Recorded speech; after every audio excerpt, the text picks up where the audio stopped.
Erica at Edo patuloy pa rin may ugnayan at nagtatawagan.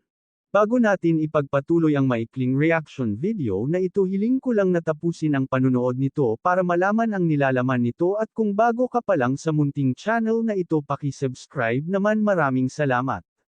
At bago natin umpisahan, huwag natin kalimutan suportahan ang ama ng Kalingap na si Val Santos Matubang at si Kalingap Rab. Isang mapagpalang araw sa inyong lahat mga Kalingap. Edo at Erica patuloy pa rin na may ugnayan sa isa't isa. Nakumpirma ito ni Kalingap Rab dahil nung nagla-live si Edo at si Kalingap Rab ay tumatawag itong si Erica kay Edo. Pinakita ni Edo na nagvi-video call si Erica kay Edo. Butong-buto nga itong si Kalingap Rab kay Erica kahit wala na ito sa Kalingap.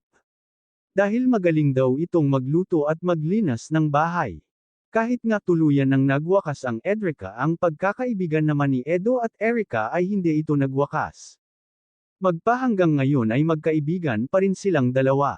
Siyempre sa tinagal-tagal ba naman ng pagsasama nila sa seryeng Edrica, pwede bang magkalimutan na lang sila dahil meron silang nabuong samahan na hindi malilimutan.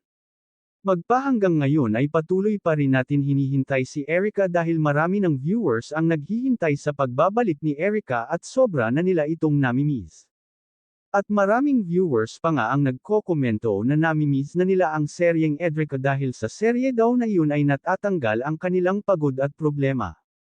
Ayun pa nga kay Kalingap Rab, huwag masyadong umaasa at kahit sila ay hindi nila alam kung babalik pa si Erica. Sa aking palagay naman ay baka hindi na babalik si Erica at gusto na lang siguro niya ang buhay na simple at wala siyang naririnig at nababasa na masama galing sa mga basher. Sa Kalingap kasi masyado siyang sikat at baka ayaw niya ang ganun. Hanggang dito na lang ang maiksing reactions kung ito. Maraming